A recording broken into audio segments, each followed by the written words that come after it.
He went to bed like any other night, and by morning, half of his body was paralyzed. No warning, no pain that made him call for help, no moment to react, just a silent stroke that took everything from him while he slept. And what should concern you is this. Cases like this are not rare. They are happening every single night, in homes that look completely normal, to people who believe they were doing everything right. Most people think strokes come with clear signs. Slurred speech, a drooping face, a sudden loss of balance.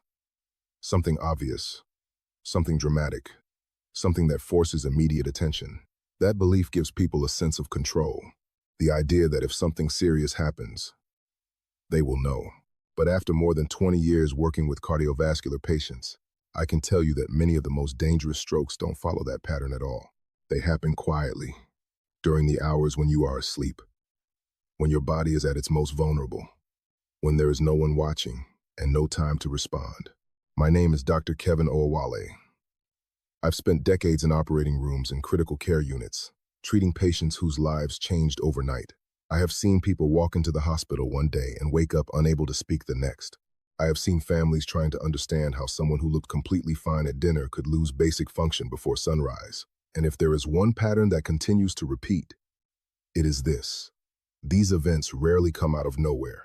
They are built slowly, shaped by habits that feel harmless. Repeated night after night until one night, the body reaches a point it can no longer recover from. This is not about creating fear for the sake of attention. This is about understanding what is actually happening, right now, in real life. Because what you do in the final hours of your day does not simply end when you fall asleep. It carries forward into the night, influencing how your brain and your heart function when you are no longer in control. And the most unsettling part is this. Many of the patients I have treated had no idea they were at risk. They were not ignoring their health. They were following routines that felt completely normal. Routines they had followed for years without ever being told that those same habits could quietly set the stage for a stroke while they slept.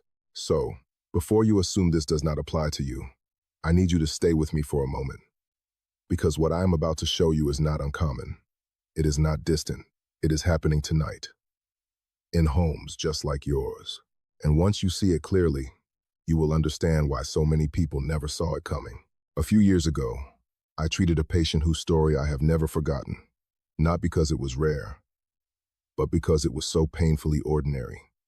His name was Daniel. He was 68 years old, a retired bus driver, a quiet man who lived a simple, structured life. He had been married for over 40 years. Every evening followed a familiar rhythm: dinner, television, a short conversation with his wife, then bed. Nothing dramatic. Nothing that would make anyone think something was wrong. That night was no different.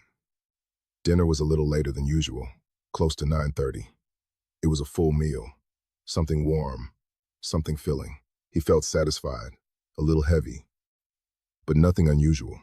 Afterward, he sat in his chair, watching television, drifting in and out of attention. His wife asked if he wanted anything else. He said no. He mentioned he felt a bit tired, but that was normal for him at the end of the day. Around 10:30, he got up, checked the doors, turned off the lights, and went to bed. There were no warning signs, no complaints, no moment where he said something feels off. He lay down, closed his eyes, and went to sleep. Sometime in the early morning, just before 5, his wife woke up briefly. She noticed something was different. At first, she couldn't explain it. The room felt unusually quiet. She turned toward him and saw that his breathing didn't look right. It wasn't the steady rhythm she was used to hearing every night for decades. She called his name softly. No response. She touched his shoulder, then shook him harder. Still nothing. When paramedics arrived, his condition was already critical. He was breathing, but barely responsive. His right side was completely limp.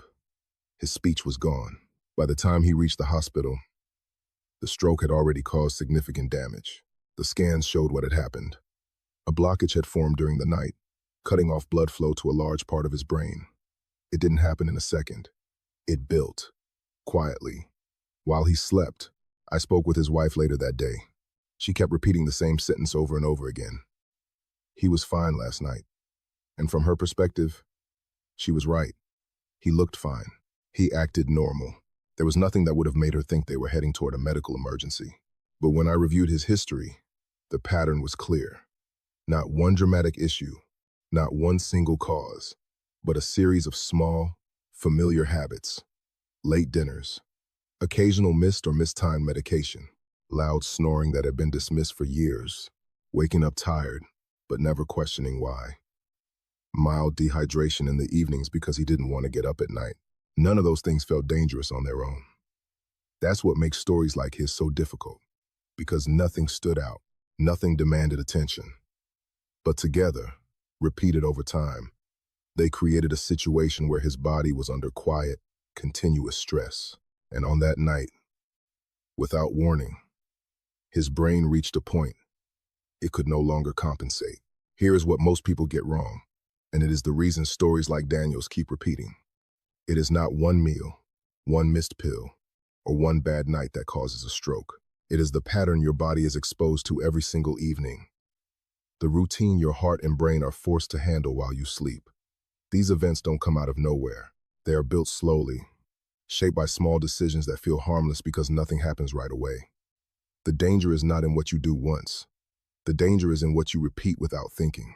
And over time, that pattern becomes the environment your body must survive in, night after night, until one night, it can't. My name is Dr. Kevin Owale, and for more than 20 years, I've worked inside operating rooms and critical care units, treating patients whose lives changed in the middle of the night. I don't just study the heart and the brain. I see what happens when their systems fail under pressure. I've opened arteries that suddenly closed. I've watched monitors go quiet in the early hours before sunrise. I've spoken to families who were still trying to understand how someone who looked completely fine the night before could wake up unable to speak, unable to move, or not wake up at all. And if there is one thing I have learned from all of those years, it is this. The night is not as safe as people think it is, especially after the age of 60. When you fall asleep, your body doesn't shut off. It shifts into a different mode. In a healthy system, this is supposed to be a period of recovery. Your heart rate slows down. Your blood pressure drops slightly. Your blood vessels relax. It's a coordinated process that reduces strain on your cardiovascular system and gives your body a chance to reset. For a younger, healthy body, this system works smoothly and consistently.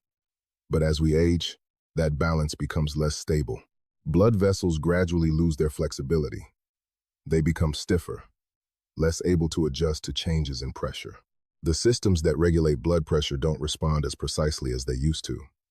In some people, the normal nighttime drop in blood pressure becomes weaker. In others, it disappears entirely.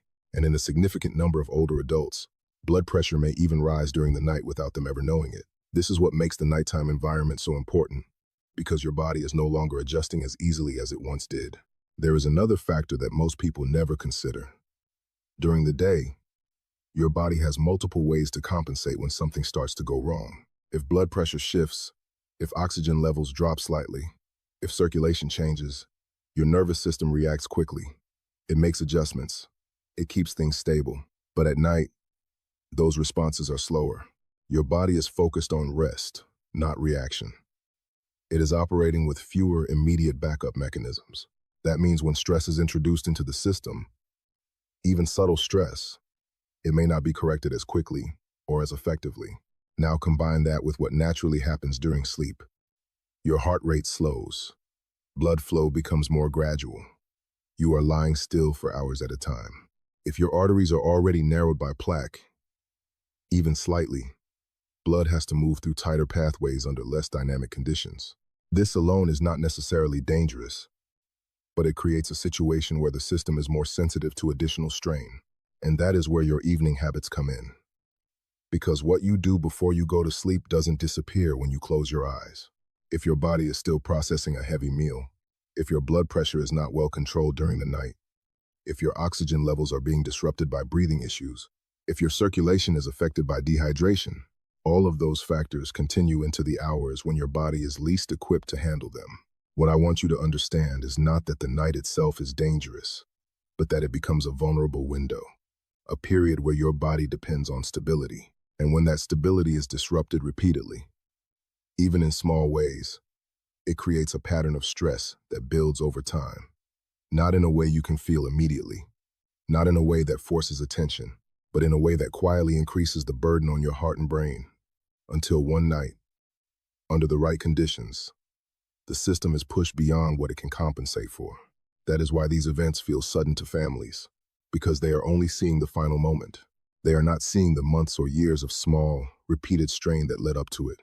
And that is also why understanding what happens at night and what influences it is one of the most important things you can do to protect yourself.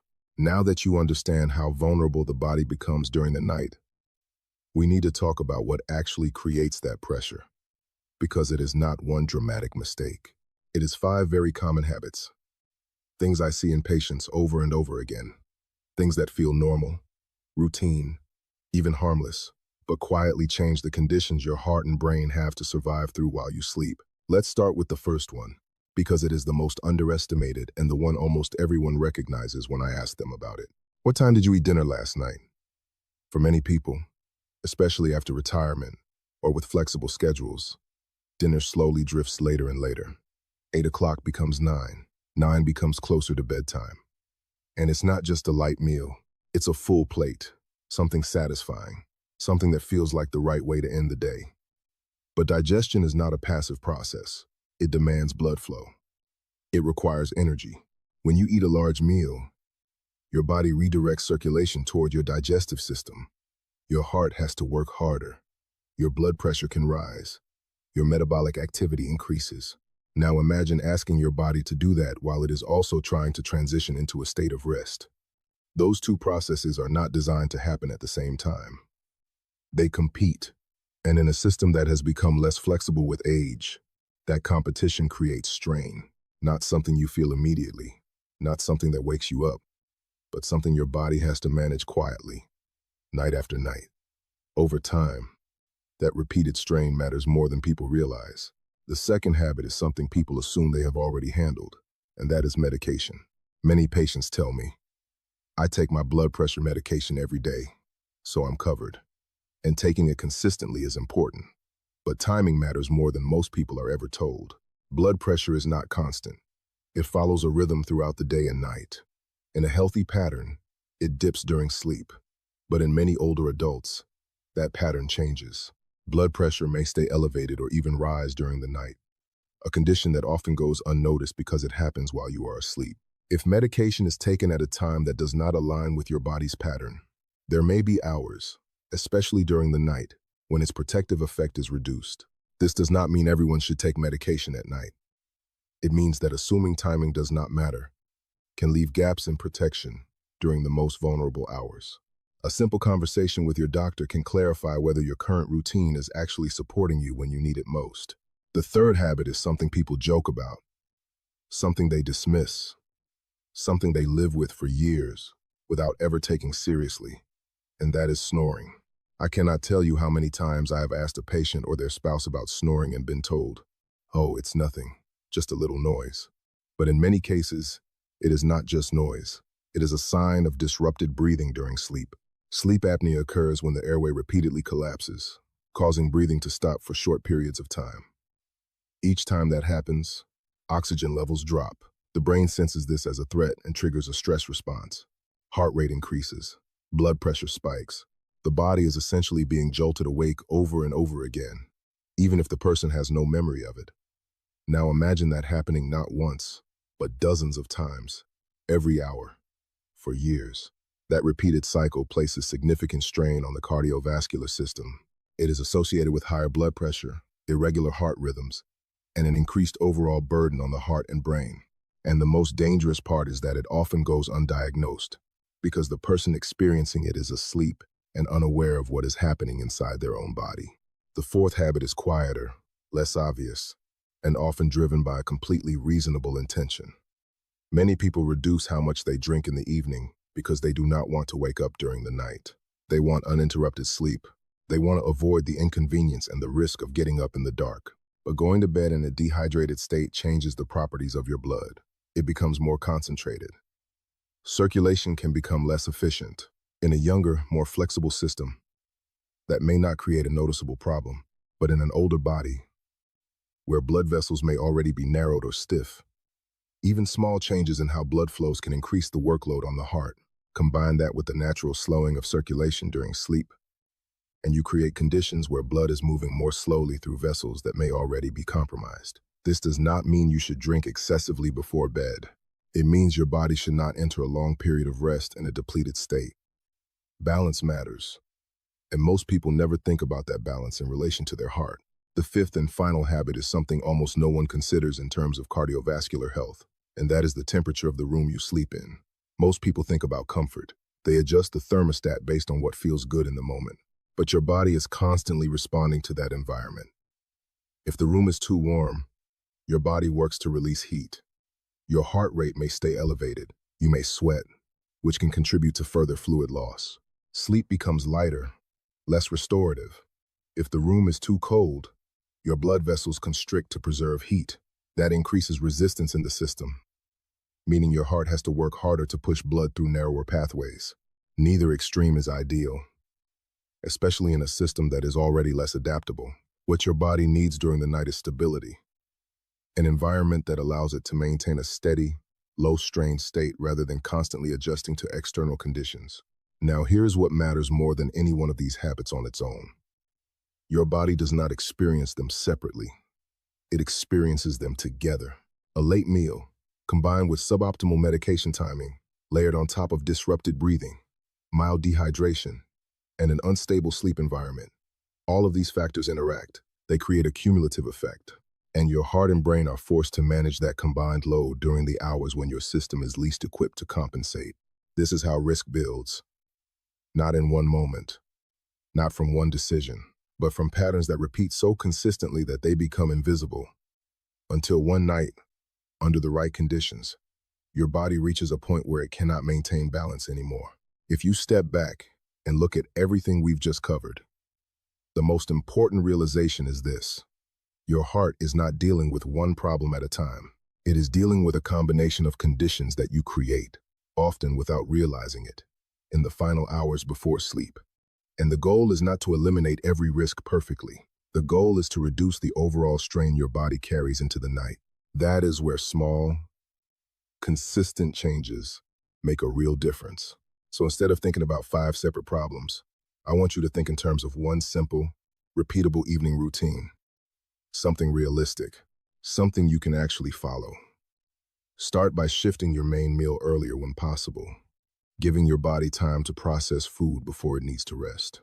If you eat later, keep it lighter, something your system can handle without added strain. Make your medication part of a consistent schedule, not something you take automatically without considering whether the timing still fits your needs.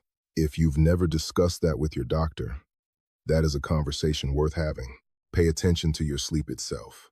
If you or someone close to you notices loud snoring, pauses in breathing, or waking up feeling unrefreshed, don't ignore it.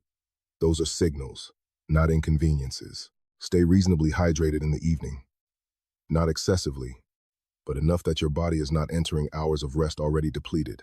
And before you go to bed, take a moment to create a stable environment.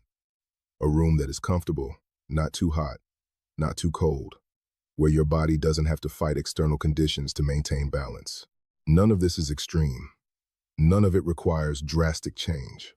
But together, these adjustments shift your body from a state of quiet strain to a state of support. And that shift is what lowers the pressure your heart and brain face while you sleep. What I want you to take away from this is simple, but it matters. These events are not random. They are shaped by patterns, late meals, overlooked sleep issues, small imbalances that repeat night after night until your body can no longer keep up. Your heart is not failing in a single moment. It is being pushed quietly over time. So I want to ask you directly, which of these habits sounds familiar in your own life? Start there. That one change could matter more than you think. If this helped you see something you hadn't noticed before, save this video so you can come back to it and subscribe to the channel for more real, practical insights that can protect your health. You are not powerless in this. Your body can still respond, and the decisions you make tonight can change what happens tomorrow.